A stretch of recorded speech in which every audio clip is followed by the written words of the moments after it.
Marriage is one of those things that I think takes a lot of effort that brings so much reward.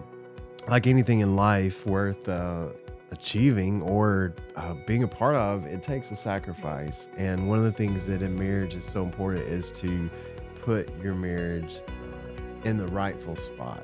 And that means there's relationships in your life have to change.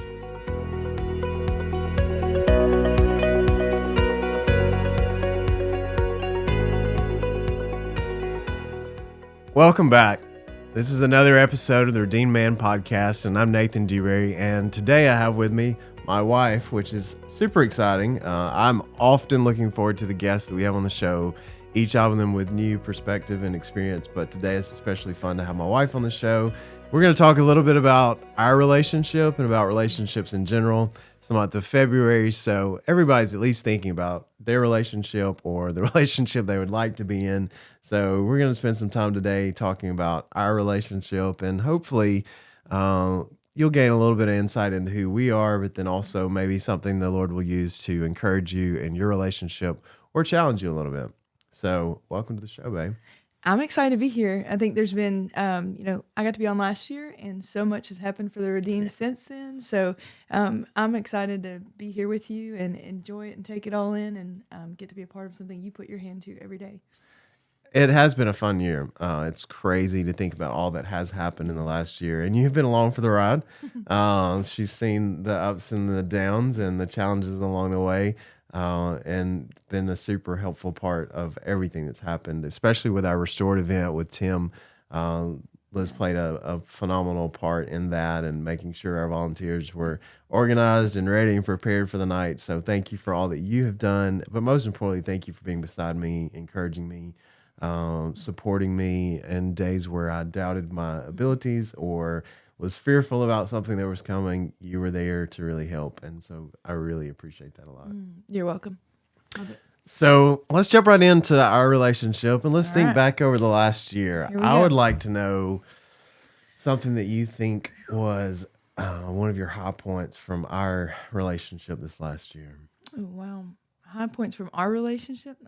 You're going right in for the deep question. We're going to start off with my favorite color. Okay. No. All right.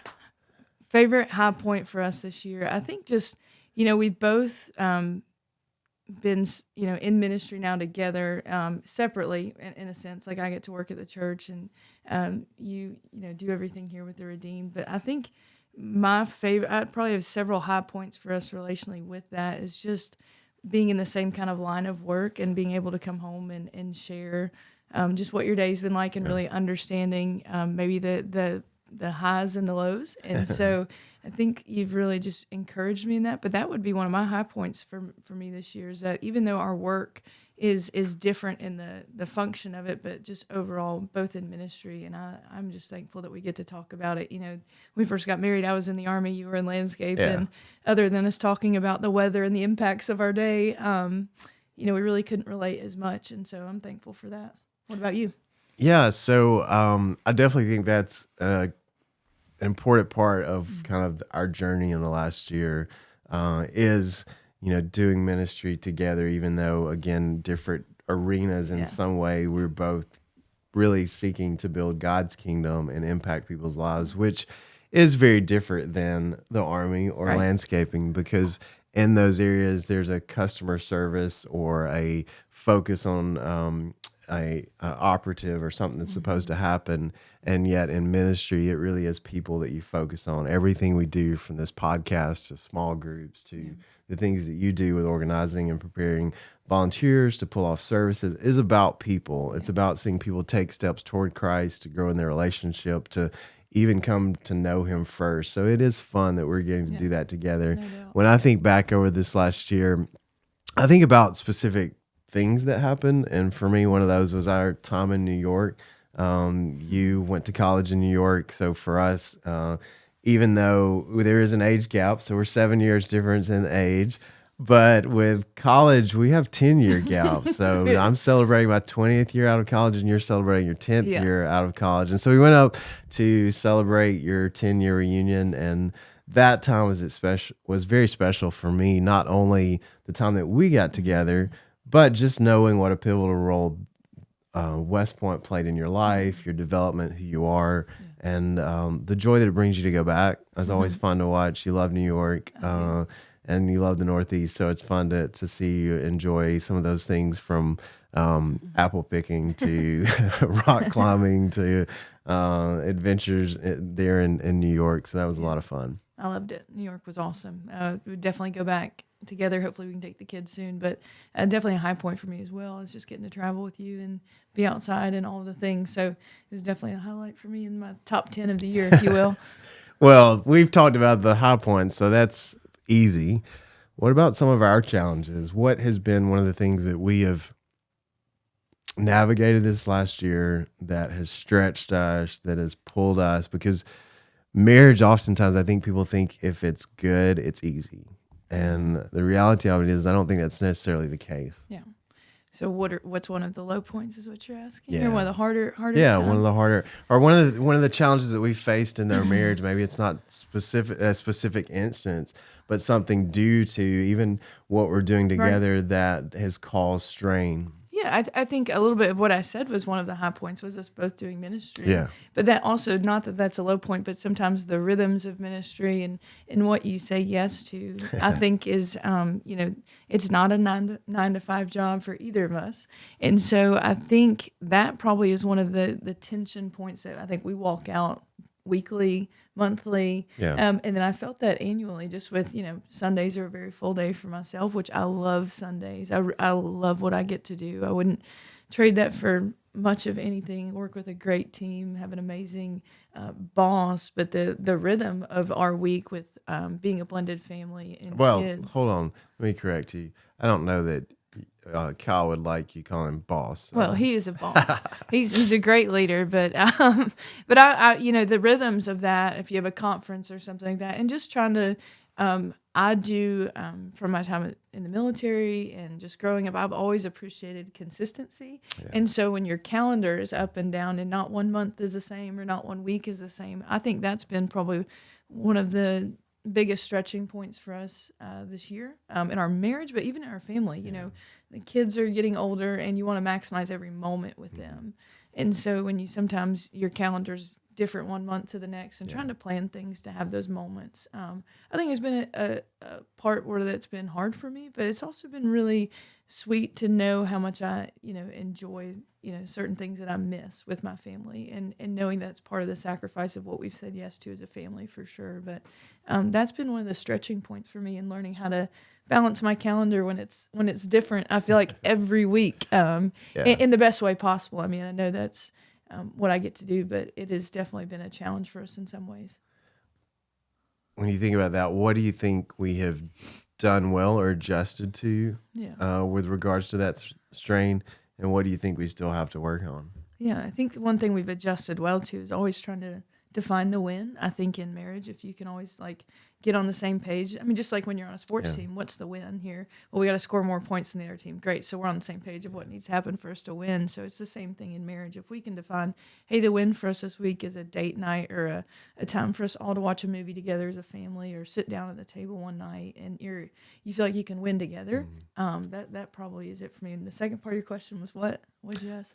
Oh, I don't even remember now. But I think for me, when I think about that, you definitely adjust better. It's part of your wiring, part of your personality. You like a little bit of the rearranging. Yeah. And for me, I'd rather have a plan and work a plan. Right. So I have a harder time with the adjustment. And I think that's been one of the biggest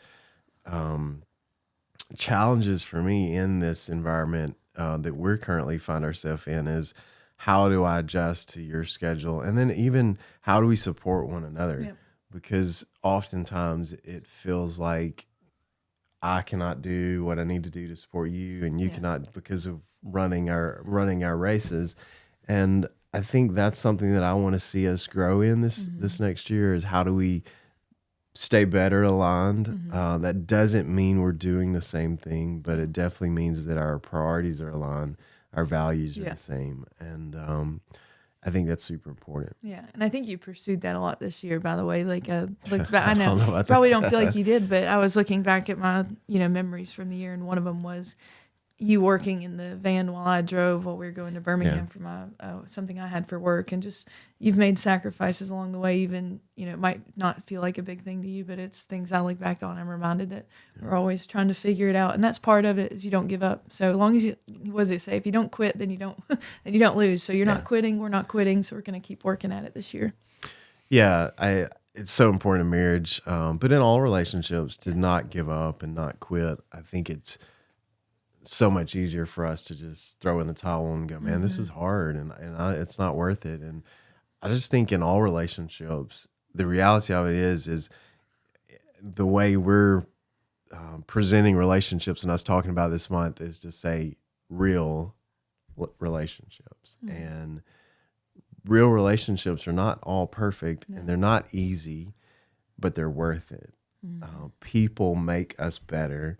And life really is about things that are going to outlive us and outlast us. And that is the relationships and the impact that we make in people's lives, not how much we amass, not how many trips we go on, not our social media accounts, but the impact in other people's lives. And so relationships are worth the investment and they're worth the long haul pursuit and having those conversations and fighting to be on the same page, because at the end of the day, there's nothing more important to me than to be able to hold your hand and be beside you and know that we're united, even if we don't completely understand each other. Yeah. No, relationships take work. And I think I could even look at friendships in my life and look at our marriage, and it has not always been smooth sailing. And I am thankful for the relationships that have stood the test of time. And you've had hard conversations, if you will, meaning like trying to figure things out or even sharing when something was hard. But you walk through that together and you come out on the other side of it better. And so they take work. I also think in relationships, we in our culture today compare probably more than ever.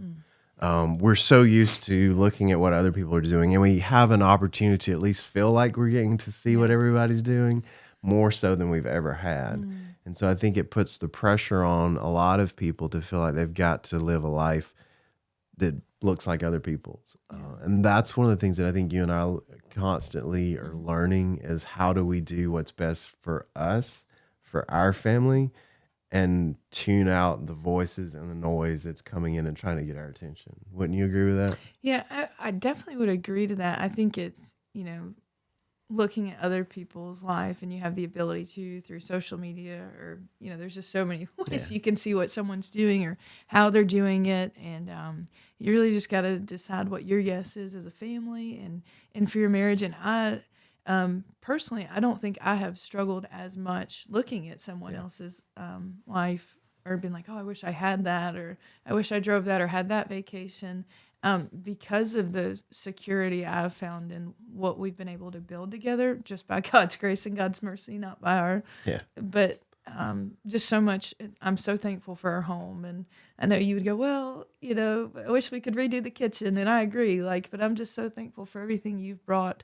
that brings me security. That's not necessarily a tangible thing, but just the security our home brings and our family and the routines and the rhythms that we've developed every year, every month to do. And but that's definitely what it is, deciding what that looks like and pushing towards that together to make it happen. You mentioned security, and I think from what I've read and what I know about women, which is not a lot, at least I don't feel like it's a lot. Tell me more. But I know security is super important. Yeah. So can you speak a little bit to what that looks like for you and what does it really mean to provide security for somebody? Because I think oftentimes for a guy, we think about it in the mindset of like financially. But what is security, and what do you think women really long for us as guys to offer them to make them feel secure? I think I'll speak for me. I don't know if I'll speak for all women today, but I think the one thing I think about is the pursuit and unconditional love that you offer me is what brings me the most security. From everything from a verbal affirmation of you look really nice today, and I like that. By the way, you look really nice. Thank you very much. I like that top looks nice on you, or the outfit you wore to dinner the other night was really not like everything from that to just in the way that you care for me, and your actions always speak louder than your words. So I'm thankful for your verbal affirmation and your consistent pursuit in that. It's very nice because it takes me back to, when we were dating and the things that you admire about someone physically that you share, but you continue to share those things when you're married. But for me, it's your actions and how you take care of the kids and how you help us around the house and how we all work together. But that brings me security, and it's the stability and all of that I'm thankful for. And it's, like I said, it's your actions and how you care for our family and the things that you think about for us that help, help us ask questions that we should be, thinking through as we head into a season or a new year or vacation or whatnot. But it brings a sense of unity, but most importantly, security for me. Thank you. You're welcome. With that being said, knowing that women need security, what are some of the things that you know and that you've recognized, even in our relationship, maybe that I need, that you've gone, hey, I know this is important and I know this is going to make our marriage better, so I'm going to work at providing this? For your coffee every morning. No, I'm kidding. Amen to that. That is security. Like I literally bring, no one else would know. But I am definitely a night person. She's a morning person. I wake up ready to go. So I bring him his coffee every morning in bed. And if I'm gone before he is, the coffee's at least waiting for him in the coffee maker. That's what brings you security. I would say one thing I have learned being married, and we're going on 8 years now, would be that, and don't take this the wrong way, men in general are a little bit more fragile and tender. We're fragile. In the best. I don't know if it'll go. No, I mean this in the best way possible. So like, I the way I grew up, I never, I didn't see as many words spoken to my dad in some ways. And then being in the military, working with all men, different environment altogether. But the belief I can express in you just makes a world of difference in who you are and how you carry yourself and how you handle yourself and our family. And I think that's what the biggest thing I've learned when it comes to that is that you are strong, but you are very tender, and most men are. Words matter, and we can be sometimes the worst with words in the best of ways, but like we need to encourage our men and believe in them and speak that into them regularly. It's not just when you get married, and it helps because you all need that. Yeah, we all need somebody to believe in us. Yeah. And I think as men, oftentimes we feel like we're supposed to have it all together and keep it all together. Right. And the reality of it is oftentimes we're struggling on the inside to believe that we can, or whether we're going to be able to. And when our teammate believes in us, or at least expresses that belief, even if they're going, I'm not so sure about this, it makes a world of difference in our confidence and our ability to push forward and pursue whatever that is that we're pursuing. Yeah, I mean, I think about when we first got married, you were in landscape design and had been in ministry prior to that when you were previously married, and your heart was still for ministry and you couldn't shake it. And I think, through prayer for sure, but my belief in letting you know that I believe that was in you and that God could redeem that through you was pivotal in being able to, even you taking the step to be here with the redeemed. And it's because of that belief that I hopefully helped keep you going, in a sense of knowing that God has you, but also your wife saw that in you and knew that it was in you. Thanks, babe. You're welcome. You mentioned going through divorce. So I have 3 kids from previous marriage, and a lot of times people don't understand what that looks like for us. Yeah. And I think so many times, at least in my experience with people who are divorced or blended family that maybe has kids coming together, or one person in the marriage has kids from a previous marriage, there is a comparison even in that and how that's done. And I think there are some principles that we take, biblical principles that apply no matter what situation you're in, but then there's so much freedom as to figuring out what it looks like for you, for each family in particular. And I think you've done a phenomenal job of stepping in and being a stepmom to 3 kids that aren't yours. But it comes with its challenges, lots of challenges. This last year, I think we probably experienced those more than ever in some ways walking those out together. What are some things that you think we have learned or you've learned or it might help somebody else if they're trying to navigate a blended family? Probably the one thing I've learned more this year is how much more I need to continue to trust God and give it to Him. Because I think early on in our marriage, it was developing the love for them and figuring out our rhythm and figuring out our normal. And then as the kids have gotten older, just teenage world and all the things that we get to walk through in the best possible way, but really just how I think there's been times where I think I thought I could figure it out or we could figure it out when I didn't run to God first with what one of our kids was walking through, or what we were walking through in the parenting journey, if you will, and just continuing to trust God with it. But, Scripture says to cast your cares, and I'm reminded casting, watching our son fish is you really got to push it off and say, I'm going to give it to you, and Lord, I trust you with it. And I'm going to continue to show up and be present in our family, in our kids' lives, even when I'm not completely sure what the next actionable thing to do is, but I'm going to be present and I'm going to pray. I think I've prayed more, I feel like, this last year in regards to our marriage and parenting with just, Lord, I don't know exactly what this is supposed to look like, but I'm here and I'm listening. Please guide me in how I'm supposed to navigate this day or this week or this weekend or this holiday or this birthday. And God's been so good in that. But I think that's just that reminder of you don't have all the answers and you can read all the books, but here we are at year 8, and I find myself praying more than I've ever prayed when it comes to our marriage and our family. It's a challenge for all of us, I think, to spend more time praying, more time asking God. But then I think as well as that prayer is spending time in God's word. Right. He speaks through his word. We need his word, and it should guide and inform the decisions we make, the perspective we have. And so I appreciate so much and as being your teammate and watching your discipline in reading the word, your discipline in prayer, your discipline in not responding in the flesh, but seeking to respond in the spirit in situations that aren't easy to navigate at all.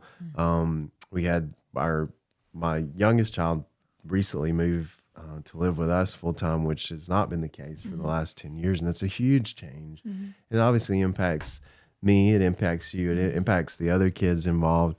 But you just were so strong throughout the whole process. You continued to model such grace to everyone involved, and really handled a lot of things that others would go, why in the world is she having to worry about that? Or why? And that's one of the things I think that I find so attractive in you is that ability to just lean in, to be present, to love people well. You have loved me well through it. You've loved daughter through it, the other kids, and just, it's been so amazing and so encouraging. Thank you for loving so well, for being so gracious and patient, and doing a lot of things that others couldn't do. I mean, there's one thing that I knew very quickly when I met you is that you were strong and that you were wise. And those two things continue to stick out to me in every aspect of our marriage. You are both strong and wise in the things that you do and how do you respond to different situations. And I would put your toughness up against any woman out there. Most men. Oh, dear. I think that's a good thing. Well, thank you. It's been, looking back, I think we reflect on the year, but that's kind of where we are here. When this airs here in February, still thinking about the year we've walked through. And God is so faithful, and being able to see the goodness of God in different areas of our life, but our year, even through the highs and the lows. He is so faithful, even when we don't understand. And we're just committed to put one foot after the other and keep walking through it, and knowing that on the other side of it, he's going to be there with us. So I'm thankful. Marriage is one of those things that I think takes a lot of effort that brings so much reward. Like anything in life worth achieving or being a part of, it takes a sacrifice. And one of the things that in marriage is so important is to put your marriage in the rightful spot. And that means there's relationships in your life have to change. And I think one of the things that I respect about you, and honestly, it makes me fearful for a lot of people in our culture today who don't want to give up other relationships. They want to maintain all their relationships and have the healthy marriage that they want. And I believe that there's only so much bandwidth we have that we can give to other people, and our spouse has to be the most important person on that list. And then our kids and other relationships after that. Even when it comes to families, I watch a lot of men and women who have a hard time releasing themselves from their family, or they stay so tied to that family that they don't build a new family. And one of the things that I think is super important is really denying all your other relationships. That doesn't mean you forget people, but you really decide, I'm going to do everything I can to prioritize this relationship. How do you do that? And then what do you think we can take from Scripture and apply in our lives with prioritizing marriage? For me, practically speaking, you're prioritizing, my week and my schedule. And so that's the first thing that you give somebody is your time and your focus. And so, for us, it changes depending on the season we're in, but we do have a night where we call it a marriage night. And that's whether that's, we get a lot of things done together and work on our calendar, or we sit and watch a show together or something. It varies, but at the end of the day, we are putting that time in, and then we're also working at our schedule and building it together. And then the other thing in that is we're doing the present together, but we're also dreaming of what's ahead together. So what does it mean for us and our family when we get to do this, or what would we like to do this year, or what are, and just trying to be more intentional in sowing into what we get to build, or what God's given us with the kids and our home, and go, how do we do this better? And so I think just that focus of it and knowing that is super important, and just that takes work in itself. But I'm thankful for those times that we get to do that, and we have rhythms in how we do it, and we're always we have a lot of fun. I think there's a balance of some people are so focused on one thing of achieving and doing this thing, which we do enjoy that side of things, but we also have a lot of fun. And that is our kind of fun, whether that is doing something outside or carving time for a new experience or planning something ahead. But it's definitely the balance of work and play, but we do it together. You're my teammate and I'm your teammate, and everything I know about sports, and again, that's from my upbringing, is that you do it with your teammates, and you win and you lose together, and you get better together. And if I'm living my life siloed with just marriage being a part of it, I'm missing the beauty of what God created it to be, because it's a picture of marriage is a picture for Christ's love for the church. And so I would be miffed if I didn't do that it's an opportunity to witness to others, even building into that, of watching me trying to work on respecting you and loving you and serving you, and the love that you give me, and that being a display to not only our family, but to others, and working together and also serving others and doing things together. And I'm thankful to be your teammate, but it is that we do it together. And you have to work at serving each other and 100%. prioritizing that serving and meeting each other's needs, and being willing to say, hey, how can I help you? What are the things that you need? And I think that's something where we're continuing to learn.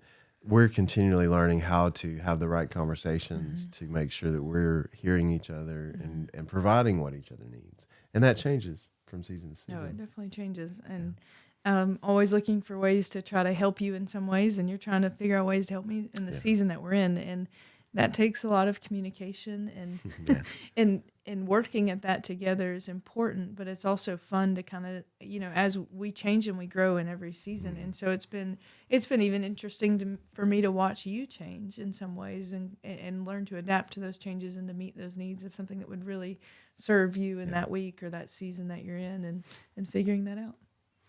No, that's great. I think it is super important for us to stay aligned, and that's one of the things, even coming into 2024, that I've been, asking other people to pray for, that we would be aligned in our marriage and in our home, because I think it does take a lot of work to stay on the same page for the long haul. Oh yeah. If you're a parent out there, one of the things that I would say to you guys is to let your children step into their marriage without you telling them everything that they should do. I've watched from ministry perspective of a lot of parents who really want to insert themselves into their kids' marriage. And I think there's a lot of danger in that. I think parents should be prayerful for their kids for sure.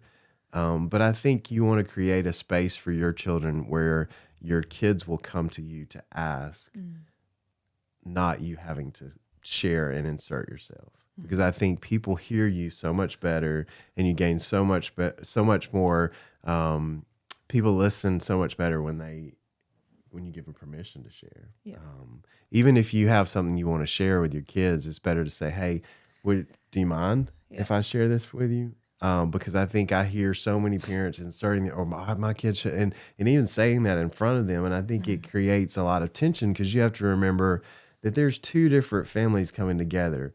That husband grew up with his family doing life a certain way, and then that wife grew up with her family doing life a certain way, and they can be very, very different. For the record, ours was very, very. We'll go one more. Very different. So I think it's so important for parents to let those kids figure out marriage, provide a space for them to feel safe to come talk to you and you not condemn them. And then I think it's got to be modeled. I think in every relationship, parents, if you create a marriage that they want to emulate, that they see enjoyment, excitement, they see unity, they see that you have a healthy marriage, they're going to want to come to talk to you about it and seek advice from you. But if your marriage, if you're not having your kids come talk to you or ask you questions, then maybe look at your marriage and is there anything in our home, in our marriage that we could change to create a marriage that really kids want because they see how healthy and how much it's thriving. Yeah. Wouldn't you agree with that? I would agree, and I think we get to experience it on a very small scale with the teenage season. Even the kids are in right now is. I've even found myself going to our oldest and apologizing, or even our middle and apologizing, like, "Hey, I'm sorry. I actually probably overshared in that moment and shared too much of where I thought I was coming from, and I spoke too quickly, and I should have actually asked you a question beforehand." So, and learning that even in the season we're in, and I'm hopeful it prepares moving forward. But I couldn't agree more that coming from two different areas and your parenting relationship changes, and you are two different people coming together to try to figure out how to do things together is a journey, and the health of your parents' marriage and things that you saw definitely plays a role in that and how you come back to it as well. Yeah. Well, as always, it's fun to have a conversation and talk with you, especially on the podcast. So welcome back. Hopefully we can have some more episodes where we get to talk together, but thanks for being on the show today. I loved it, and I love being in the studio. I think last time I was sitting at the dining room table and you were here in the office, so it's just great to be in the same room and enjoy everything that the Redeem's doing and praying for you guys, and so thankful for it. Thank you.